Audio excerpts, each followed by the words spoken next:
The Chicago night was bitterly cold. Sodium lights cast their glow on the glass doors of Sterling and Lang headquarters, a towering monument of ambition that swallowed the darkness. Evelyn Blake stood silently across the street, her breath fogging in the late autumn air. Her hand clutched a faded polyester coat, and in her pocket was an employee ID bearing the name Eva Moore. 5 years ago, she had left this building as the founder's daughter, heartbroken by her father's death. Tonight, she returned as a stranger, a night shift janitor. She touched her cropped hair, once long and glossy, now mercilessly chopped off. Her face, under a layer of thick makeup, bore a fake scar down her left cheek, expertly painted to look real. Her skin had been darkened with tinted powder, false wrinkles etched to make her look at least 10 years older. In the mirror of a nearby parked car, she saw a stranger, not Evelyn Blake, brilliant lawyer but Eva Moore, an invisible shadow. The sacrifice was painful, but necessary. Her father, Sterling Blake, hadn't died in an accident. She knew that, a truth etched into her bones, and she would find out who was responsible. She crossed the street, her worn sneakers squeaking. The corporate building was still as grand as it had been when she was a child, but now she saw signs of decay.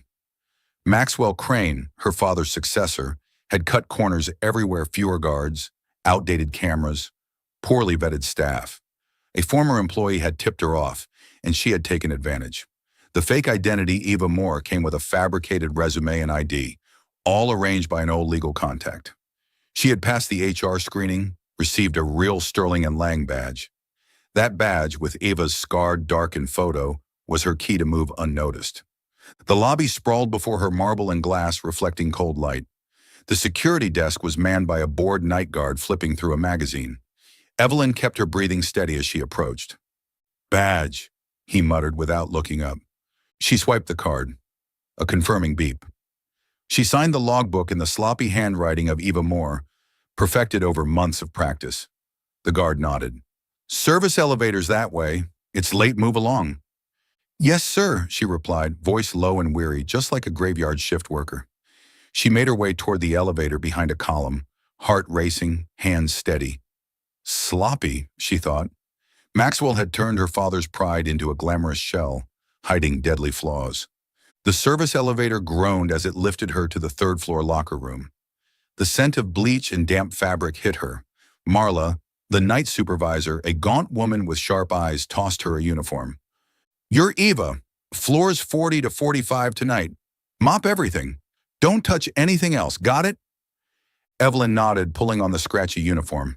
It rubbed against her skin, nothing like the tailored suits she once wore in court. She glanced at her reflection in the fogged mirror, a hardened woman with a scarred face and uneven short hair. "You're not Evelyn anymore," she reminded herself, but inside she was still Sterling Blake's daughter, and she was here for justice. Her cart rattled as she entered the main elevator, ascending to the executive levels. Her hand tightened on the handle as it stopped on the 42nd floor, the floor where her father supposedly entered the elevator that sealed his fate. She needed to see it, feel it, find the clues the police missed. The hallway on 42 was silent, mahogany panels and frosted glass exuding wealth. The air was cool, tinged with leather. Her wheels squeaked but were muffled by the thick carpet. She glanced up. An old camera blinked dimly, lens dusty. They don't care, she thought. Maxwell cared only for appearances, not truth. She began in the conference room, wiping tables, emptying trash, eyes always scanning. A forgotten note, a coffee-stained budget report, nothing suspicious yet. But she slipped them into the hidden pocket of her uniform. Her father's beloved charitable fund had been bled dry under Maxwell's reign. The truth had to be somewhere in numbers or in shadows. Footsteps interrupted her thoughts. Heavy, deliberate. Evelyn froze, cloth hovering above the glass table. Hallway lights flickered as a figure approached. She cursed silently. Marla had said the execs never stayed past 9. It was nearly midnight. The door opened. A man stepped in, sharply defined under the light. Tall, broad-shouldered, navy suit radiating authority. Caleb Reese, vice president of finance. Evelyn's stomach clenched. She knew him from company emails, his signature on questionable reports. But more than that, she remembered him years ago when she was a law student visiting her father. Caleb had been younger, warmer. His deep brown eyes had lingered on her as he handed her a law book. "You'll need this," he'd said, voice gentle but firm. "Working late?" His voice now was cool, probing. He stood at the doorway, loosening his tie, leather briefcase in hand. Evelyn lowered her head, hiding the fake scar. "Just cleaning, sir," she rasped in Eva Moore's voice. She turned to the cart, grabbing a spray bottle. Her heart pounded. Caleb wasn't like the guards. He noticed everything. He stepped closer, footsteps quiet on the carpet. "You're new." "Yes, just started," she replied, spraying and wiping slowly. "Don't look at him." Her father had trusted Caleb, once calling him a man of integrity, but trust had killed her father. "You don't have to be that thorough," he said, a note of suspicion in his tone. "This floor's usually empty by now." She shrugged. "Marla said do it right or go home." Her voice remained flat, but her grip on the cloth tightened. He gave a low hum, then spoke softer. "You remind me of someone." Her breath caught. She kept wiping, robotic. "People say that a lot," she said with a faint, awkward laugh. "I have one of those faces." "Maybe." He didn't sound convinced. She glanced at him. He was studying her, jaw tight, black hair catching the light. She expected another question, but instead, he stepped back, briefcase tapping his thigh. "Don't stay too long. It's not safe here alone." The words lingered, heavy with implication. A warning? A test? He turned and left, the door clicking shut. Evelyn exhaled, leaning against the cold glass table. Caleb was a problem. If he recognized her, everything would collapse. But there had been something in his voice, a flicker of the man who once told her father, "Don't trust Maxwell," the one who'd been ignored. She straightened, resolve hardening. Tomorrow she would check the hallway near the elevator shaft on the 42nd floor. The truth waited for her where her father died, and where she would begin. You're watching Soul Stories, where every tale whispers of love, healing, and hope. If you believe that even the smallest act of kindness can change a life, and that love often arrives when we least expect it, don't forget to subscribe and be part of our journey. Now stay with us. The story is just beginning.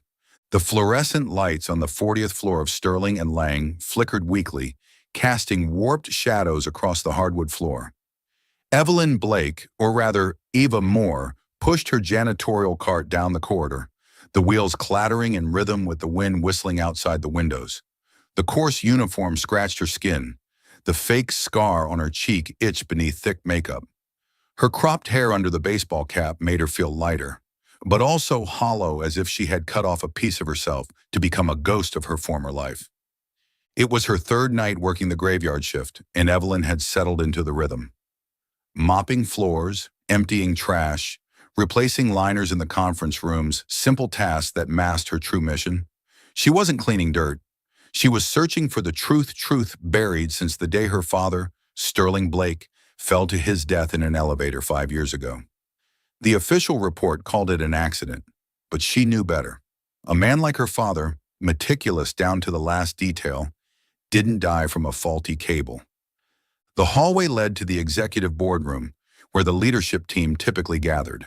Frosted glass doors bearing the Sterling and Lang logo shimmered under the pale lights. Evelyn paused and checked her watch. 1 a.m. No one should still be here aside from a few IT staffers on lower floors. But she couldn't afford to be careless. Last night, Caleb Reese had appeared without warning, his sharp eyes nearly slicing through her disguise. "You remind me of someone," he'd said. The words lingered in her mind like a warning left unfinished. From her cart, she retrieved a small device no bigger than a coin hidden in a glove box. A mini recorder, purchased through an old contact in the legal world. Sensitive enough to pick up conversations through glass, discreet enough to go unnoticed. Evelyn glanced around, confirmed the hallway was empty, then subtly slid the device into the narrow gap beneath the boardroom door. She would retrieve it before the shift ended. Next stop was Maxwell Crane's office, just a few steps away. The door was locked, but Evelyn had been observing the admin team's habits. They often left a spare key in the reception desk drawer. Carelessness filtered down from Maxwell himself.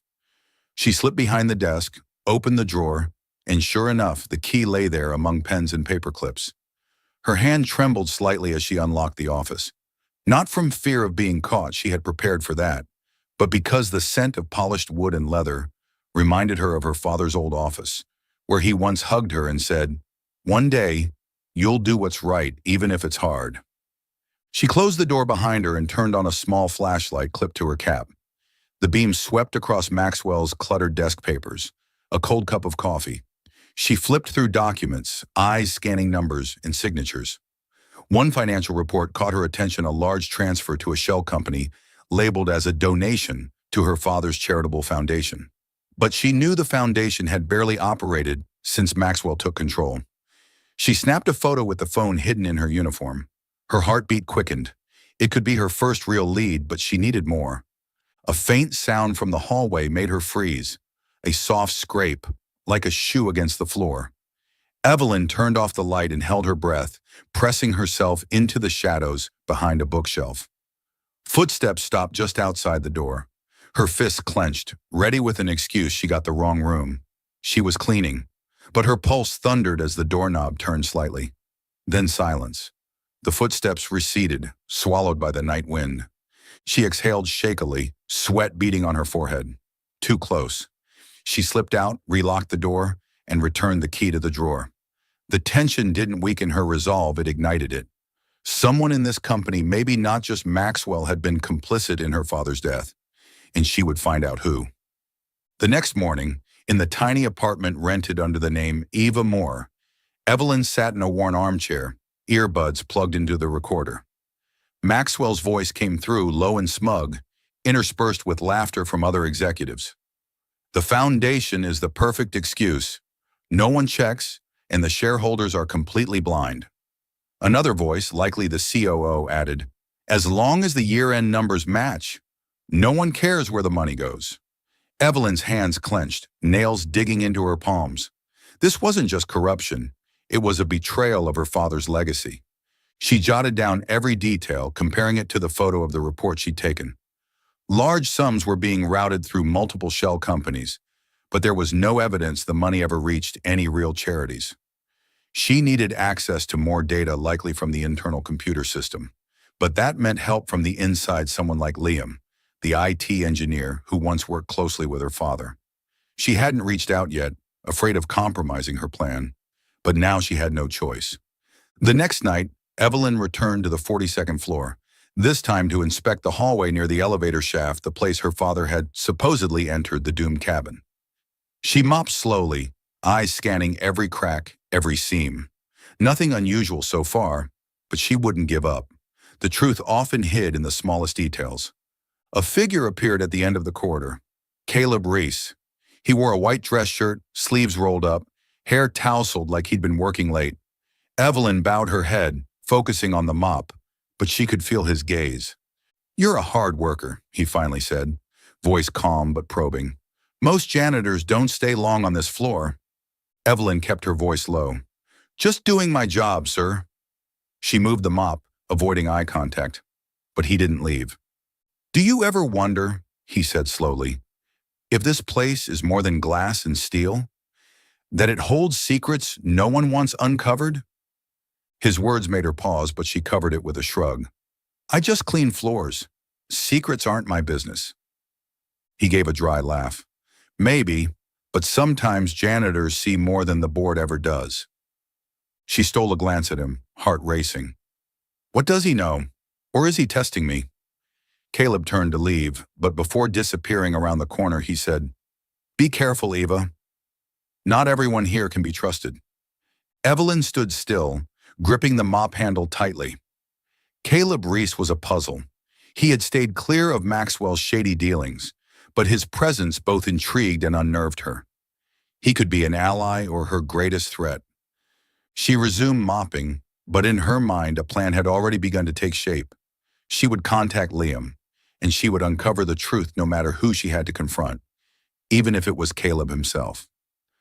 Moonlight filtered through the windows of Sterling and Lang's 43rd floor, casting silvery stripes along the corridor. Evelyn Blake, still disguised as Eva Moore, pushed her janitorial cart forward, the clattering wheels in sync with her heartbeat. The rough uniform scraped her skin, and the cropped hair under her baseball cap made her feel like a stranger in her own body. But the discomfort was nothing compared to the fire inside her. The fire for justice, now burning hotter after the clues she'd uncovered the night before. The financial report from Maxwell's office and the recorded boardroom conversation confirmed her suspicions. Her father's charity fund had been systematically drained. But that was only the surface. Her father's death, labeled an elevator accident, held a darker truth, a sharp intuition she could not shake. Tonight she would search the records room, where old files might reveal suspicious transactions from before her father died. The hallway was quiet, save for the hum of the air conditioning. Evelyn stopped in front of the archive room, its door sealed with an old lock. She was ready. A small lockpick kit learned from an old contact during her legal career rested in her pocket, enough to open it without a trace. She glanced around. The hallway was empty. Kneeling down, she inserted the picks, carefully twisting. A soft click. The door creaked open, releasing a musty cloud of paper and dust. Inside, rows of metal shelves groaned under the weight of file boxes. Fluorescent lights flickered overhead. Evelyn turned on the small flashlight on her cap, scanning faded labels. She searched for anything dated around the time of her father's death: financials, contracts, or charity documents. Her fingers brushed over a label marked Blake, and her pulse surged. Footsteps echoed in the corridor. Heavy, steady, not rushed. Evelyn turned off the light and pressed herself into the space between two shelves, breath shallow. The steps stopped right outside the door. She clenched her fists, sweat forming at her temples. If caught, she could claim she was dusting, but the records room wasn't on her assigned schedule. It wouldn't be a convincing excuse. The door opened. Light poured in. A tall figure stood at the threshold, briefcase in hand. Caleb Reese. Evelyn froze, heart hammering in her chest. He didn't enter immediately. He stood there surveying the space. The light hit his tousled dark hair, his sharp brown eyes scanning. She shrank deeper into the shadows, praying they would hide her. "Is someone in here?" His voice was low, cutting through the stillness. She didn't respond, didn't move. Caleb wasn't easily fooled. Twice now, he had looked at her with suspicion, like he saw through the mask. "You remind me of someone," he'd once said. If he discovered she was Evelyn Blake, it would all be over. After a long silence, he stepped inside, his shoes making only the faintest sound. He paused at a nearby shelf just a few feet away. Evelyn held her breath, eyes fixed on him. He flipped open a few boxes, pulling out a folder. Then he stilled, tilted his head like he heard something. "Ava," he called, voice sharp, certain. "I know you're in here." Evelyn bit her lip, mind racing. Was he guessing or did he know? She couldn't stay hidden. If she didn't speak, he'd start searching, and then she'd be caught. She exhaled slowly and stepped out from the shadows, her voice raspy and low. "I'm here, sir. Just dusting." Caleb turned, eyes locking on hers. The dim light illuminated her face. His brow furrowed, the file still in his hand. "Dusting? In the records room? At this hour?" She shrugged, feigning awkwardness. "Marla said to check every corner. I thought this room might need it too." He didn't smile, didn't buy it. He stepped closer, narrowing the space between them. "You don't act like the other janitors, Eva. You remind me of someone. A long time ago." Her chest tightened. He was talking about her Evelyn Blake, the law student who used to visit her father. She lowered her head, hiding her eyes. "I'm just Eva Moore," she said, voice husky. "You must be mistaken." Caleb was quiet, watching her closely. Then softer, with quiet intent. "Maybe, but I'm not often mistaken." He turned and walked out, the file in hand. But just before the door shut behind him, he said, "Be careful what you look for, Eva. Some secrets aren't worth digging up." The door clicked closed, leaving Evelyn in the dark. She exhaled shakily, leaning against a shelf, knees trembling. Caleb was dangerous. He saw too much, knew too much. Yet his voice had held something concern, not threat. She remembered a memory long buried. Caleb, then her father's young finance assistant, handing her a leather-bound law book with gold-etched letters. "You're going to do great things," he'd said, eyes bright. She had forgotten that moment. Now it returned vivid and painful. She shook her head, forcing the memory away. She couldn't trust anyone. Her father had trusted Maxwell Crane, and it cost him his life. She returned to the shelves, pulling the box labeled Blake. Inside, old reports from the charity fund. One note stood out, her father's handwriting. Check company HL, not transparent. Evelyn clutched the page, her heart pounding. HL, the same shell company from Maxwell's report. Her father had suspected something before he died. She snapped photos, restored the box, locked the room, and left. But her mind raced. Caleb had taken a folder. What was he looking for? Was it about Maxwell, or was he searching for answers too? She remembered hearing him warn her father once, voice tense. Don't trust Maxwell. He's not who you think. Her father had smiled, patted Caleb's shoulder, and ignored the warning. It was the last mistake he ever made. The next morning in her small apartment, Evelyn sat at her desk, notes and documents spread before her. Her father's memo, the recording, Maxwell's records, they painted a disturbing picture. A group, possibly led by Maxwell, had siphoned money from the charity for profit. Her father's death might have been a cover-up, and she needed stronger proof, perhaps from the internal system or from Caleb himself. She glanced at the old law book on her shelf, the one Caleb had given her. The leather was worn, but the gold-embossed letters were still clear. She ran her fingers across it, her mind torn. Caleb had once been the only one to challenge Maxwell, but he could also be part of the machine now. She didn't know if he was friend or foe, but she knew this much. She wouldn't stop, not even if it meant standing against him. Evelyn stood, ready for the night shift.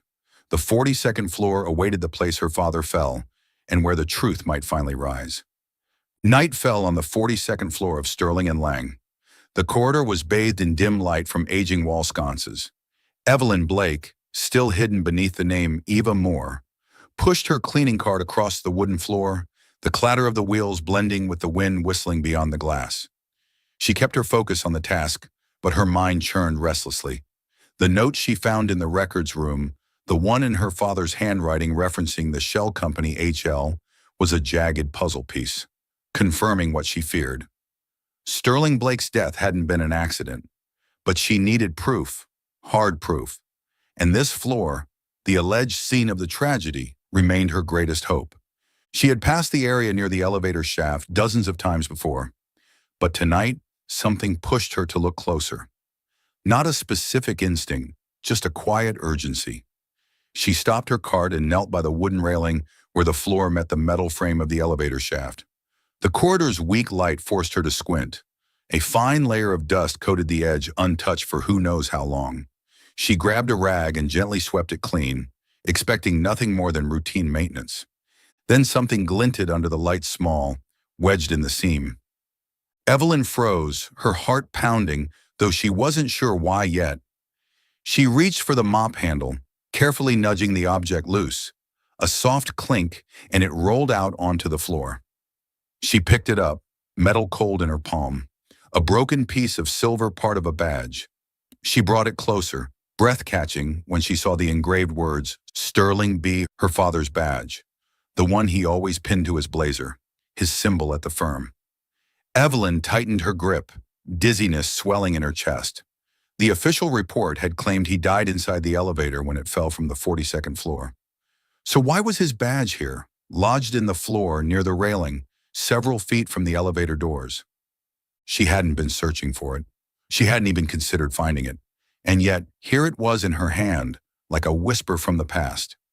She slid the badge into the hidden pocket of her uniform, fingers trembling. It could have been a fluke lost in the chaos, overlooked in the aftermath. But something deeper told her otherwise. Someone had been here with her father. Someone who knew. Someone who lied. She stood, resuming her cleaning to avoid suspicion, though her pulse thundered. The badge was a clue, but it was also a threat. If anyone found out she had it, she'd become a target. She thought of Liam, the IT engineer she'd finally contacted that morning. He had promised to dig into the company's old systems camera archives, elevator diagnostics, anything. The badge might link to what he uncovered, but she had to tread carefully. One mistake, and everything would collapse. The next morning, In her tiny apartment rented under the name Eva Moore, Evelyn sat by the window. Morning light glinted off the silver badge on the table. The engraved sterling B shimmered, bringing back memories, her father adjusting his lapel pin each morning, his warm voice saying, "This reminds me of responsibility, Evelyn." She touched the badge, heart aching. She didn't cry. Her tears had long run dry, but her resolve hardened. Her father deserved the truth. She checked the burner phone. A message from Liam. "Recovered partial camera files, heavily encrypted. Need time. Meet tomorrow." She nodded to herself. Liam was her best chance at understanding what the badge truly meant. But she couldn't sit idle. There could be more on the 42nd floor, more the police never bothered to find. That night, Evelyn returned to the 42nd floor, heavier with purpose but sharp as ever. She cleaned near the elevator again, eyes flicking toward corners and crevices. She didn't expect another stroke of luck like the badge, but she wouldn't leave anything unchecked. Footsteps echoed down the hallway, steady, measured. She didn't pause, but her spine straightened with tension. Caleb Reese appeared, white shirt, sleeves rolled, hair slightly tousled. He stood a few steps away, hands in his pockets, eyes fixed on her. "This floor again, Eva," he said, voice low but edged. "You seem to have a fascination with shadows." Evelyn kept her voice even, continuing to mop. "Just doing my job, sir. This floor needs to be clean." He stepped closer. The space between them shrank. "Clean," he repeated as if the word meant something else. "This place is never clean, Eva. You know that, don't you?" She stopped mopping, met his gaze. Her heart thudded. Was he baiting her, or did he know? "I'm just a janitor," she replied, voice hoarse. "All I know is dust and dirt." Caleb tilted his head, studying her. "I once knew someone," he said quietly. "She didn't mind digging deep. Even when the truth hurt, she was a lot like you." Evelyn looked down, masking the panic behind her lashes. He was talking about her, Evelyn Blake. Every nerve screamed for her to run, but she stayed still. "You're mistaken," she said, voice unsteady. "I'm not her." He gave a dry chuckle. "Maybe, but the truth has a way of surfacing." He turned, walking toward the hallway's end. But before disappearing, he stopped and added, "If you found something, Eva, be careful. Some secrets don't forgive." Then he was gone, and Evelyn stood frozen, hand clenching the mop handle. Caleb was a dangerous riddle. He suspected her but hadn't exposed her. Why? What did he know about her father's death? Why did he keep showing up, like a ghost she couldn't shake? She remembered that moment years ago, Caleb handing her a law book, his eyes glowing with something unspoken. Now he was an enigma, and she couldn't afford trust. She resumed mopping, but her mind was spinning. The plan was clear now. Liam would bring the data. The badge would unlock the next door. And Caleb, whatever role he played, would not stop her. Her father deserved justice, and she would deliver it no matter the cost. Night blanketed the 41st floor of Sterling and Lang, the dim hallway lights reflecting off cold glass panels. Evelyn Blake, still cloaked in the identity of Eva Moore, pushed her janitorial cart across the hardwood floor, the rhythmic clatter matching the racing of her heart. Her father's silver badge, discovered by chance the night before, weighed heavily in her uniform's hidden pocket. The engraved Sterling B wasn't just a name, it was a reminder. The truth about her father's death wasn't an accident, it was getting closer and more dangerous. Tonight she avoided the 42nd floor, the place where she found the badge, to avoid suspicion. Instead, she focused on the 41st floor, where the auxiliary boardroom sat, often used for off-the-record executive meetings. A week ago, she had placed a mini recorder beneath the conference table. Now it was time to retrieve it. Previous recordings had revealed the manipulation of her father's charity fund, but she needed something more, something that could tie Maxwell Crane directly to Sterling Blake's death. The hallway was silent, disturbed only by the low hum of the air conditioning. Evelyn stopped outside the boardroom, kneeling as if to dust the baseboards. She reached under the table, pulled out the recorder, and slipped it into her pocket. But then, a wave of dizziness crashed over her. She braced herself on the cart, head spinning. Sleepless nights, constant pressure, and the gnawing grief for her father were wearing her down. She inhaled deeply, trying to steady herself, but her vision blurred.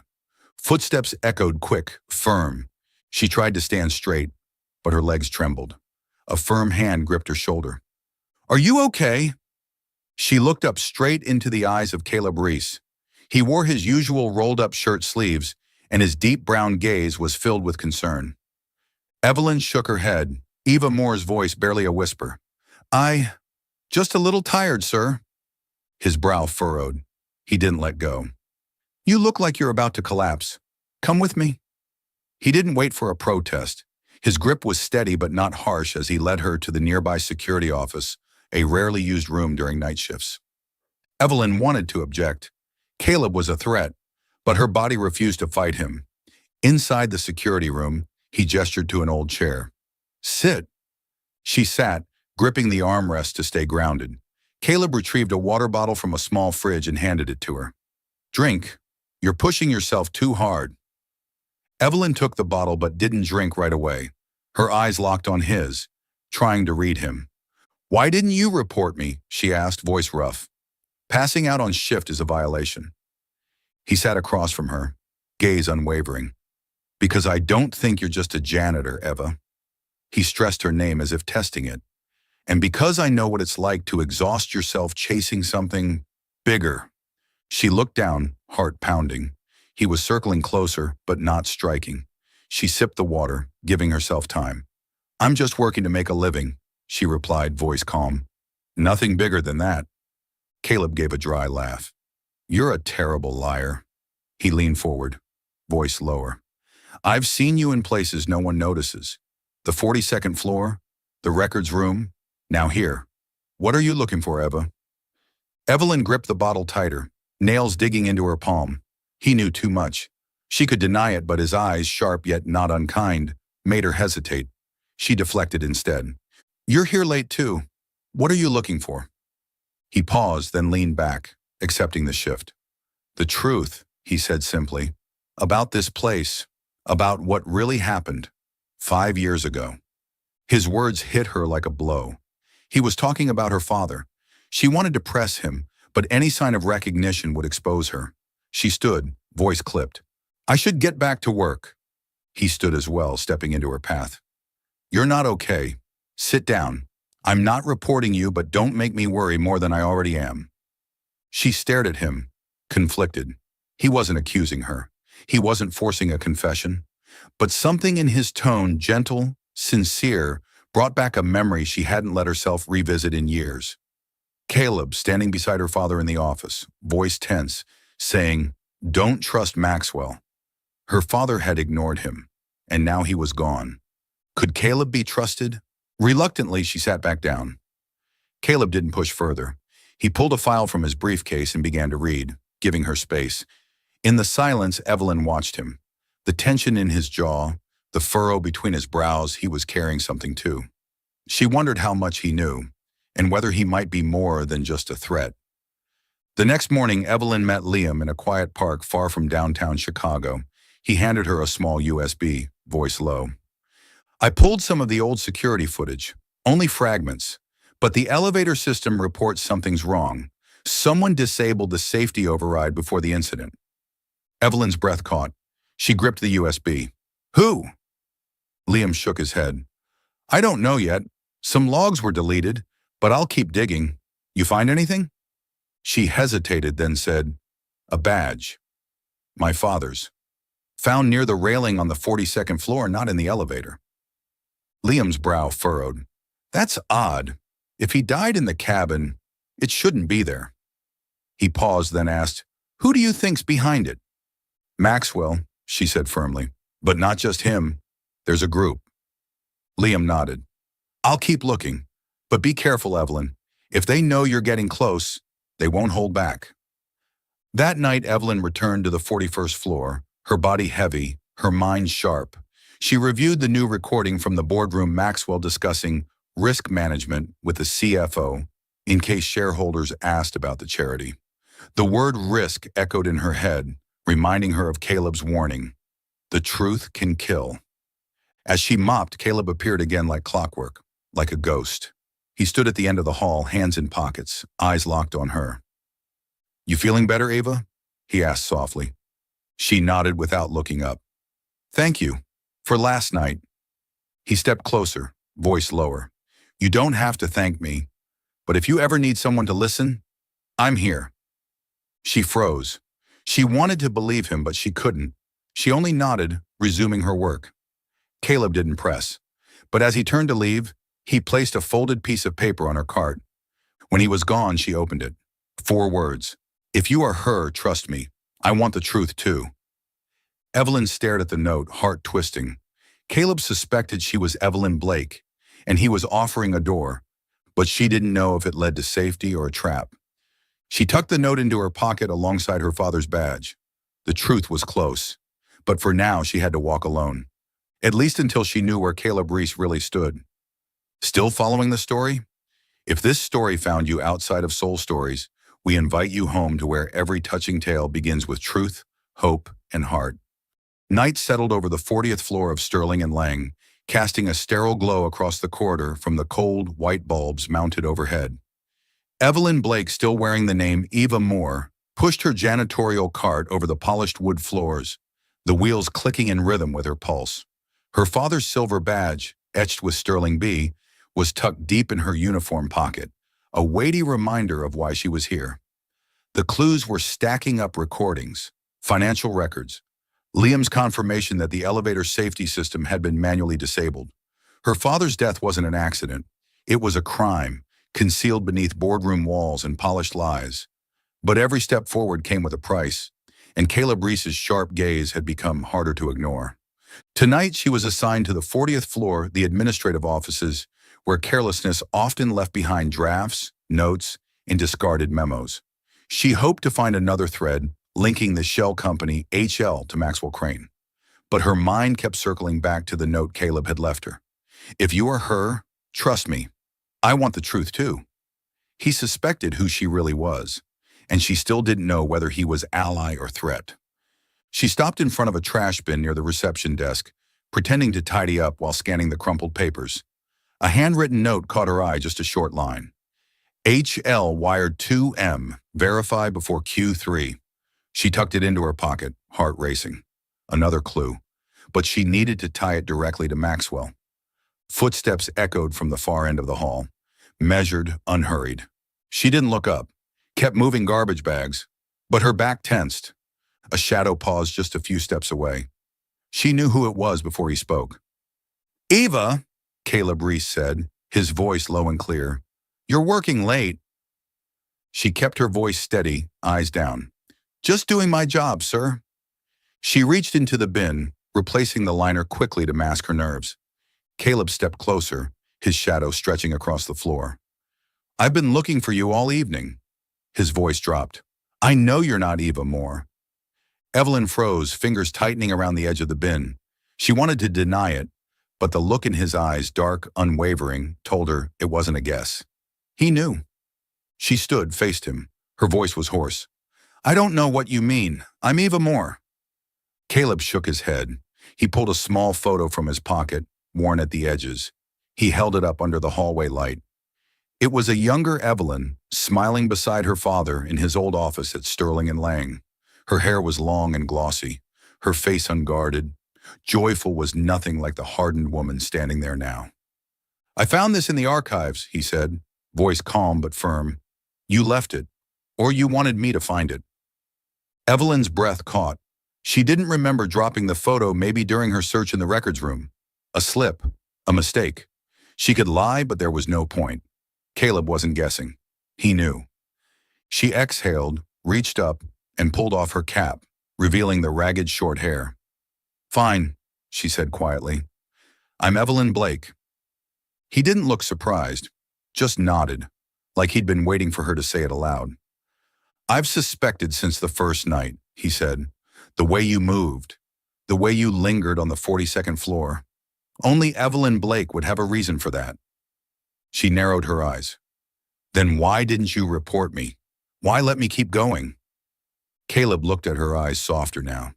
"Because I want the truth too, about Sterling, about what Maxwell did." He paused, voice low.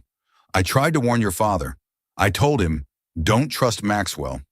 He didn't listen, and I didn't do enough to stop it. Evelyn stilled.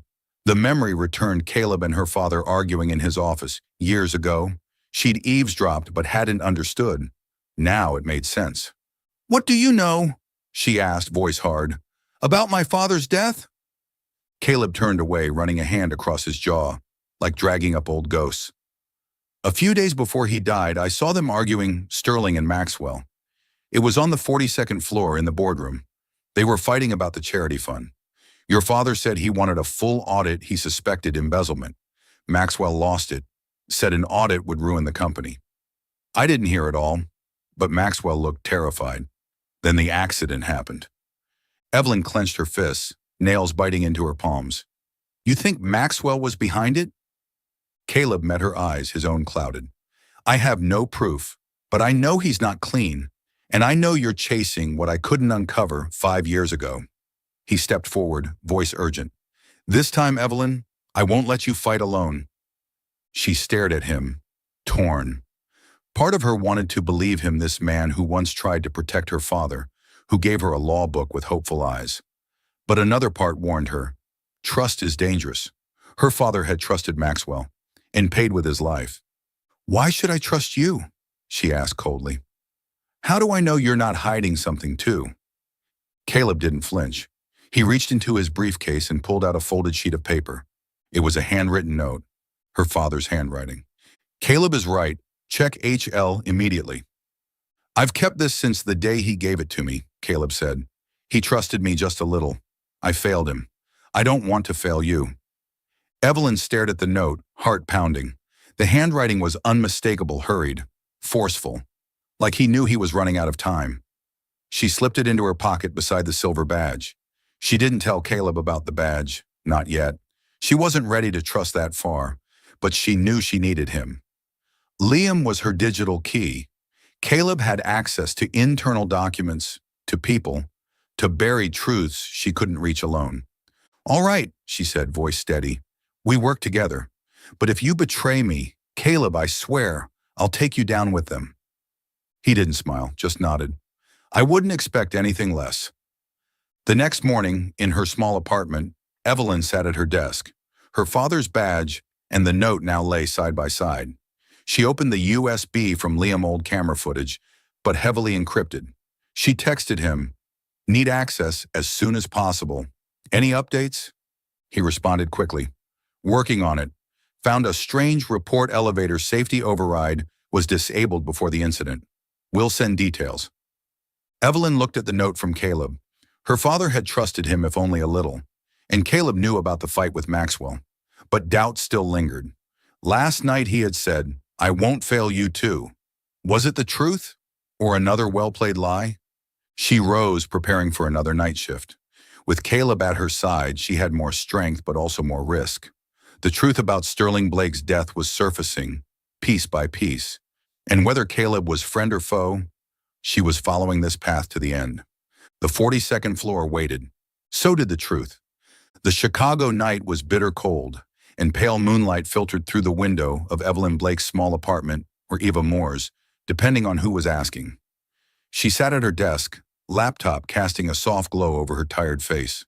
Her father's silver badge, engraved Sterling B., lay next to a handwritten note. Caleb is right. Check HL immediately. They were puzzle pieces, fragments of a truth she was almost afraid to see fully formed. Beside her, Caleb Reese sat quietly, sleeves rolled up, eyes fixed on his own laptop. Since she had revealed her true identity, he had become a cautious ally. He hadn't asked for explanations, just stayed. He had confirmed what she suspected, that her father had fought Maxwell Crane over the charity audit days before his death. But Evelyn needed more than words.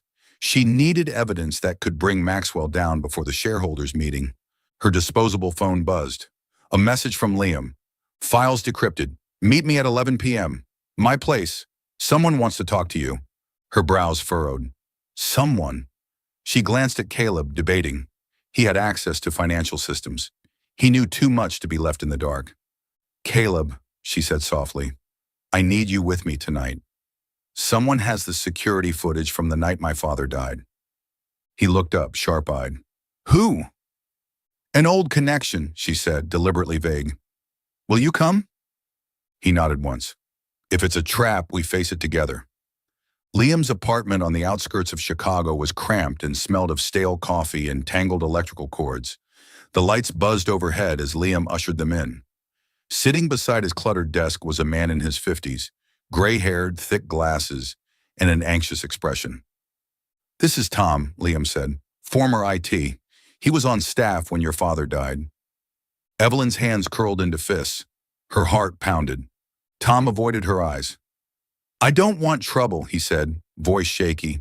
But Liam told me who you are. I owed your father. Then speak, Evelyn said, voice clipped. What do you know? Tom pulled out a small USB drive. Backup copy of the security footage 42nd floor that night. I saved it before the system wipe.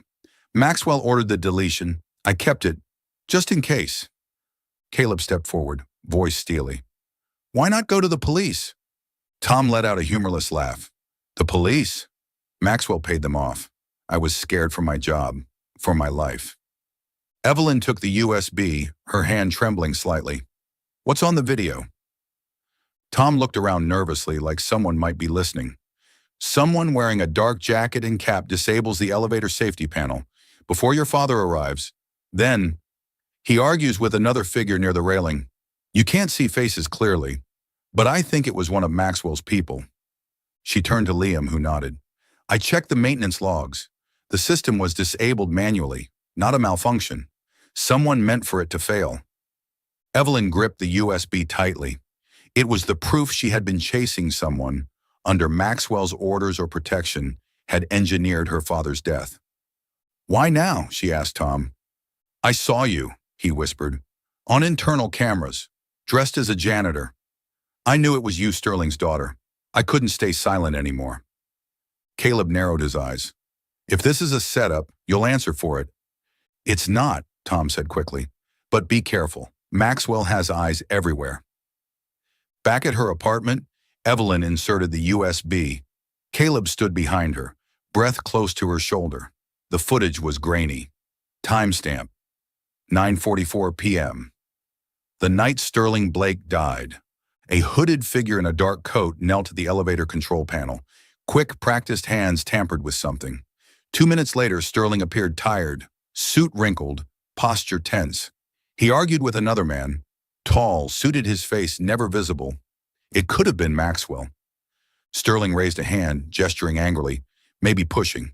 Then he turned and walked toward the elevator. The doors opened. He stepped inside. The screen went black. Evelyn's nails dug into her palm. The badge she found near the railing. It must have fallen during the confrontation.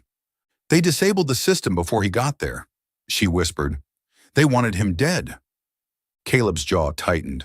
Maxwell didn't do it himself. He had help, but he let it happen. That makes him guilty. She stood and began pacing, heart hammering. That argument, he tried to force my father to resign because of the audit. Caleb opened a file folder. A forged contract, signed with Sterling's name. It transferred control of the charity fund to Maxwell if Sterling stepped down. Your father refused. His death was the backup plan. She stared at the signature. It was a poor forgery, but legal-looking enough to fool the board. He didn't just kill my father, she said, voice trembling. He stole his legacy. Caleb touched her shoulder light, but grounding. We'll stop him. The footage, the badge, the documents were close, but not enough. Not yet. She nodded slowly, fury and sorrow tangled inside her. Liam's digging deeper. If Tom won't talk publicly, I'll make him. Caleb met her eyes. You're stronger than I thought. Sterling would be proud. The words hit harder than she expected. She turned away, blinking quickly. Do the right thing, even when it's hard, her father used to say. I just want him to rest, she whispered. The next night, Evelyn worked the 41st floor, avoiding 42 for now. The newest recording from the auxiliary boardroom captured Maxwell discussing handling shareholders before the upcoming meeting. The word handling echoed darkly. He was still covering something. Caleb appeared again, slipping her a new USB. Fake financials, pulled from the server. They'll help you blow this wide open. She took it, staring. Why risk this? If Maxwell finds out, you lose everything. He gave a grim smile. I lost everything the night Sterling died. I owe him, and I owe you. She didn't respond, but her chest tightened. She slipped the USB next to the badge in her pocket. The shareholder meeting was coming. With the video, the badge, and now the forged contracts and tampered reports, she had enough to take Maxwell down. But he wouldn't go quietly. The truth was emerging, and Evelyn would be ready for war. You're watching Soul Stories exclusive to our channel. If you're still with us, drop a comment. We read and cherish them all. Subscribe to support more heartfelt, original stories. Thanks for being part of the Soul Stories family.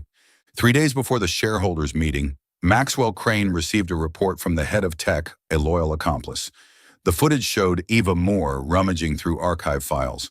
Her eyes, sharp and calculating, made his spine crawl. Evelyn Blake, Sterling Blake's daughter, the one he thought had left Chicago for good. She knows, he muttered, gripping the report. Rage twisted in his chest. He called a trusted enforcer, a former security officer known for quiet work. Get rid of her before she ruins me. That night, Evelyn drove across a deserted bridge on the edge of Chicago, her mind racing with Liam's latest email.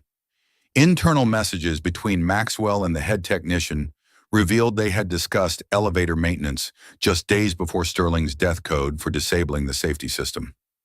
Out of the shadows, a black SUV barreled forward, swerving into her lane. Her car jerked toward the railing. Glass shattered. Smoke hissed from under the hood. She slammed the brakes, tires screeched as the vehicle rocked, teetering over the guardrail.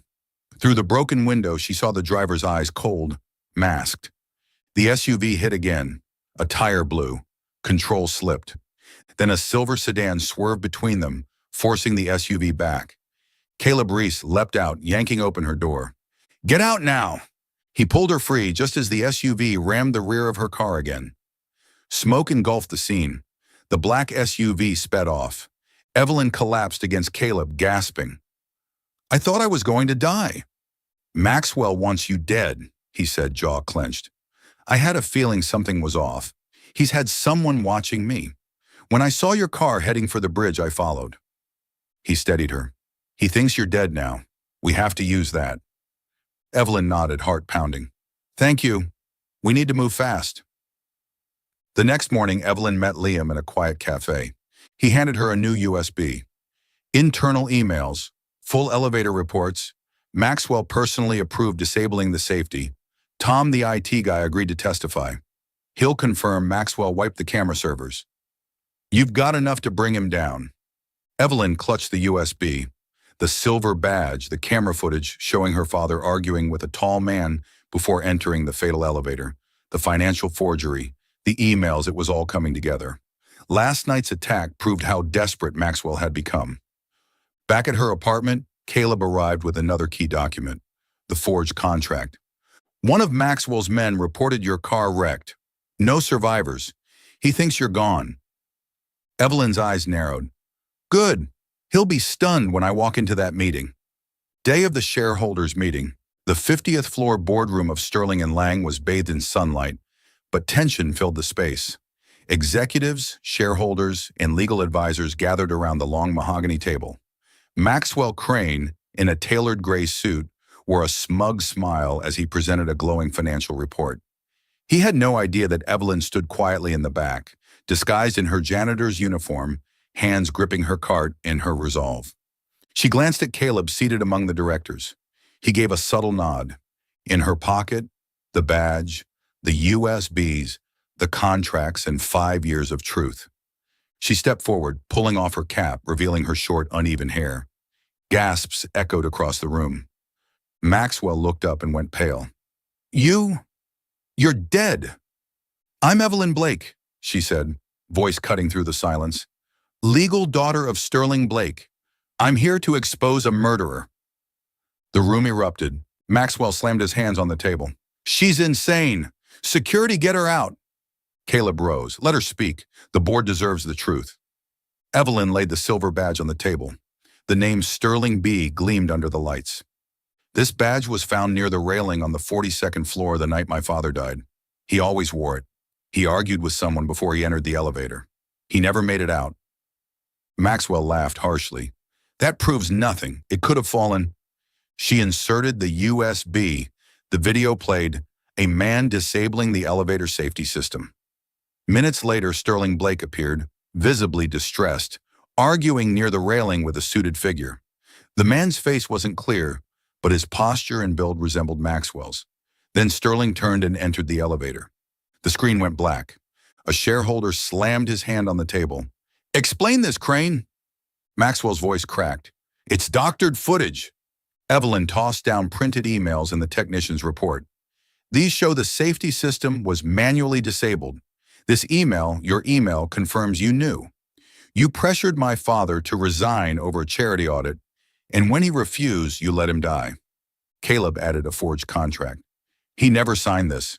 You faked his signature to seize control of the charity fund, and now we know your reports are fabricated." The room exploded in outrage. One director shouted, "This is slander!" Others demanded answers. Maxwell pointed a trembling finger. "She's lying. Reese, you betrayed me." Evelyn raised her voice. "Tom, the IT employee, will testify you ordered the server wipe. I disguised myself for 5 years. I nearly died last night, but I found the truth." Her voice dropped, steel behind every word. "As the legal heir of Sterling Blake, I hereby terminate Mr. Maxwell Crane from all executive authority, effective immediately." Silence fell. The company attorney stood. "Ms. Blake, under this evidence, you have the right to call for a dismissal vote." Maxwell snarled. "You'll regret this, girl. I saved this company. I'll ruin you." Caleb stepped in, voice like ice. "Threats in front of the board? Another mistake." An elder shareholder stood. "Vote now. If the evidence holds, Crane must go." The votes came quickly. The attorney read aloud. "By majority vote, Mr. Maxwell Crane is hereby removed, effective immediately." Maxwell stood in stunned silence. Then he lunged for the documents. Security restrained him. "This isn't over, Blake," he shouted, dragged from the room. Caleb approached Evelyn. "You did it." Tears welled in her eyes. "It's not over. Maxwell had help. The company still needs healing." An older shareholder shook her hand.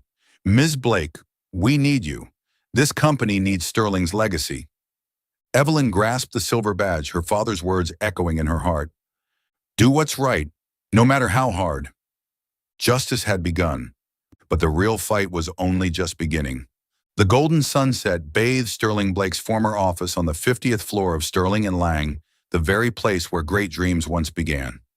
Evelyn Blake stood before the tall windows, gently touching the silver badge engraved with Sterling B. Her eyes were heavy with sorrow as she looked out over the glittering lights of Chicago. A week had passed since the board meeting, where she exposed Maxwell Crane and stripped him of power, yet her heart remained hollow. Justice had begun. Yes, but the ache of losing her father still clung to her like a second skin. Footsteps echoed softly behind her. Caleb Reese entered, sleeves rolled up, fatigue lining his face, but warmth glowing in his eyes. He leaned against the doorframe without saying a word, knowing that sometimes silence was the deepest form of comfort. Evelyn turned, offering a faint smile. "You don't need to stand there like a bodyguard. I'm not on the verge of death anymore." Caleb gave a dry chuckle, stepping closer. "After what happened on that bridge, I'm not so sure." He paused, his voice low. "I just wanted to make sure you're okay." She looked at him, her heart stirring. The memory of that night, the car crash on the deserted bridge, the black SUV ramming her into the railing, still haunted her. If Caleb hadn't appeared and pulled her from the wreck, she wouldn't be standing here. "I'm okay," she said hoarsely, "because of you." He shook his head. "Don't thank me. I owe you, Evelyn, and I owe Sterling." He lowered his gaze, voice thick. "I'm sorry I stayed silent 5 years ago. I tried to warn him about Maxwell, but it wasn't enough. I didn't protect him or you." His words pierced a long-buried wound. She sat in her father's old chair, fingers still curled around the badge. Memories of Sterling washed over her, his smile, the way he pinned the badge to his suit each morning, his warm voice saying, "Do what's right, even when it's hard." Tears rolled down her cheeks, but she didn't wipe them away. We were all powerless once, Caleb, she whispered, but we're not anymore. Caleb sat across from her, his eyes sincere. You did something no one else dared to do. But where did you go all those years? I thought you left Chicago for good. She inhaled deeply, steadied herself. That question held more weight than he knew. When my father died, I was just a law student, angry, but helpless. I went to the police, begged them to investigate, but they called it an accident and closed the case. I tried getting into my father's office, but Maxwell locked everything down. He wiped the security footage and hired lawyers to shut me out. I had no power, no evidence. I knew he was behind it, but there was nothing I could do. She looked at the badge, her voice steady. So I left.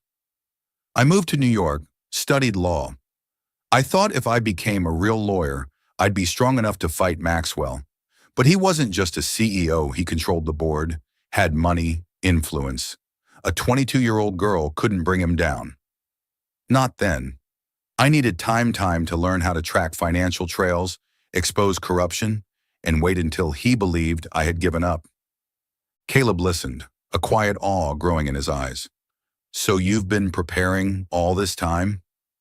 She nodded, bitterness laced in her tone. I joined a law firm in New York that specialized in financial fraud. I learned to read hidden records, decode fake statements. I tracked Maxwell's activities, the embezzlement, the manipulated charity funds. But I couldn't get inside the company, not without being recognized. Then Liam reached out. He said there was a crack in the system, an opening. I knew it was time to come back. That's when I became Eva Moore. Her gaze met his, gleaming with fire. Every single day for 5 years, I carried the pain. I dreamed of my father, heard his voice pushing me forward. I didn't wait because I wanted to. I waited because I had no other choice.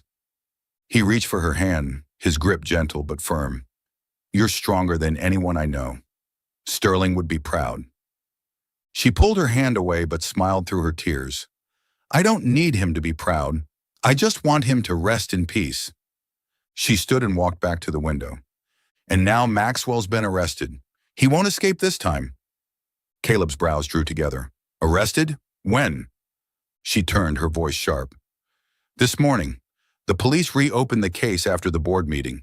The surveillance footage, the internal emails, Tom's testimony, and the financial evidence were enough to arrest him on suspicion of involuntary manslaughter and fraud. Tom admitted that Maxwell ordered the safety systems disabled, knowing the risk, and let my father die. He thought a technical accident report would cover it up, but the badge, the one thing he didn't expect, led me straight to him. Caleb exhaled, relief softening his expression. Then justice is near. She nodded, though her eyes stayed sad. Near but not finished. Maxwell's been arrested, not convicted. He's got good lawyers, and I know he had help inside the board. We can't let our guard down. Caleb rose, his voice steady. Then we keep going. You're not alone anymore. She met his gaze, saw the honesty behind it. For the first time in 5 years, she let herself believe in someone again, not just as an ally, but as someone who truly understood her pain. I used to be afraid to trust anyone, she whispered. My father trusted Maxwell, and it cost him his life. But with you, I want to try. Caleb smiled softly, his eyes tender. I won't let you down, Evelyn. The next morning, Evelyn stood outside her father's old office, preparing for her first board meeting as interim leader. She pinned the silver badge onto her blazer just as her father used to. Caleb entered with a stack of documents, plans for restructuring the charitable foundation. Ready? He asked. She nodded, her voice sure. Ready, but I need you, not just today, but... She trailed off, unsure how to name the feeling. He smiled gently. Whatever you need me to be. She looked out at Chicago, the city her father once loved. Maxwell had been arrested, but the battle was far from over. His allies still lurked in the shadows. The company needed healing. With Caleb beside her, her father's badge on her heart, and his memory in every breath, Evelyn knew she wasn't alone anymore. The pain still lingered, but so did the light of forgiveness and of hope. The morning sun streamed through the windows of the 50th floor at Sterling and Lang, casting golden light over the desk that once belonged to Sterling Blake. Now Evelyn Blake sat behind it as interim CEO. She gently touched the silver badge pinned to her blazer, engraved with Sterling B., feeling the weight of the legacy her father once carried. 2 weeks had passed since the shareholders' meeting where she had ousted Maxwell Crane and exposed his crimes. Yesterday, she received word that Maxwell had officially been indicted for manslaughter and financial fraud. The evidence was indisputable security footage, internal emails, Tom's testimony, and forged financial records. He was in custody, awaiting trial. But Evelyn knew justice wasn't just about putting a man behind bars, it was about rebuilding what he had broken. She looked out over Chicago, the city her father had loved, her heart heavy, yet quietly hopeful. 5 years undercover, risking her life, nearly dying on that bridge. It had all led to this, not just revenge, but a chance to carry forward her father's vision. A transparent corporation, a humanitarian legacy, and a charitable foundation that had helped thousands. Today, she would unveil her reconstruction plan at the first official press conference. But first, she had to face the board. Caleb Reese walked in, holding a thick stack of documents, dressed in a crisp white shirt, sharp-eyed and steady. He laid the file on her desk, his voice low but clear. "Here's the restructuring plan for the foundation. I've reviewed all disbursements under Maxwell. Most were funneled into a shell company called HL. We can recover a large portion of it, but it'll take time." Evelyn nodded, eyes soft with gratitude. "Thank you, Caleb. I wouldn't know where to begin without you." He smiled faintly, though his gaze remained serious. "You would have figured it out, with or without me, but I need to tell you something." He paused, pulled a sealed envelope from his pocket, and slid it across the desk. "My resignation. I'm stepping down as Vice President of Finance." Her brow furrowed as she opened the envelope, heart quickening. "Why? You're the only one on the board I trust." Caleb sat down, looking her straight in the eyes. "I'm not walking away from you, Evelyn. I want to serve as an independent advisor, help you rebuild from the outside, without being bound by internal politics. Some of Maxwell's allies are still on the board, hiding in plain sight. From the outside, I'll have more freedom to investigate." He hesitated, then added softly, "And I want to be beside you, not just as a colleague." His words caught her off guard. She looked into his eyes, those same eyes that had shaken her in her father's office the week before. After 5 years of doubt, fear, and distrust, Caleb, the man who had pulled her from a wreck, stood by her at the boardroom table, and never once asked for anything in return, was the one person she wasn't afraid to believe in. She smiled gently. "Independent advisor, and what else?" He chuckled, eyes bright. "Whatever else you'll allow me to be." She stood and walked to the window, still holding the badge. "I need time, Caleb, but I want you here with me, like you promised." He nodded without pressure. "I'll wait, Evelyn, as long as it takes." That morning's board meeting was tense. Several directors, worried about being linked to Maxwell, opposed Evelyn's restructuring plan. They insisted on keeping old contracts with HL. Evelyn sat at the head of the table, her tone firm. "HL is a shell company that siphoned funds from my father's foundation. I have the proof. If necessary, I'll take it to court. Either you stand with transparency or step down today." Though Caleb was no longer VP, he stood behind her, sharp eyes reading every reaction. One director quietly resigned. Others reluctantly agreed to a full audit. Evelyn knew this was only the beginning. Maxwell's accomplices still lurked in the shadows, but she would find them, just as she had uncovered the truth about her father. After the meeting, she publicly announced the relaunch of the Sterling Blake Foundation, promising every dollar would reach those in need, no middlemen, no corruption. She appointed Liam, the loyal IT engineer, as Chief Technology Officer to ensure internal transparency. Caleb, now in his new role, began tracing HL's hidden funds and working with legal teams to prosecute those involved. That afternoon, the press conference was held in Sterling and Lang's main hall. Dozens of reporters and shareholders filled the space. Evelyn stood behind the podium, wearing a deep blue blazer, the silver badge gleaming under the lights. Cameras flashed relentlessly, but her voice remained steady. Sterling and Lang was once a symbol of trust, tarnished by corruption and crime. Today, I vow to restore it, to bring back transparency, humanity, and stay true to my father's legacy. A reporter raised his hand. Ms. Blake, what made you return after 5 years disguised as a janitor to take down Maxwell Crane? Evelyn looked down at the badge, memories washing over her, sleepless nights in New York, haunting dreams of her father, the moment she nearly died on the bridge. She lifted her eyes, voice unwavering. I never gave up because my father never gave up. I studied law, waited for the right moment, and returned. Justice isn't just revenge, it's rebuilding what was destroyed. Sometimes it takes a janitor to clean up what the board tried to bury. And sometimes, justice needs a heart to lead it. Thunderous applause filled the room. From behind the curtain, Caleb watched with quiet pride. She glanced at him, heart fluttering. He wasn't just an ally, he was the one she wanted beside her, not just today, but always. That night, Evelyn and Caleb stood on the balcony of the 50th floor, overlooking the glowing city. She handed him the badge, her voice soft. Take it. It's not just my father's, it belongs to us now, the ones continuing his legacy. Caleb took the badge, his fingers brushing hers. I don't need this to remember him or you. He paused, voice deep. But I want to be here, Evelyn, as your advisor, your friend, and, if you'll allow, something more.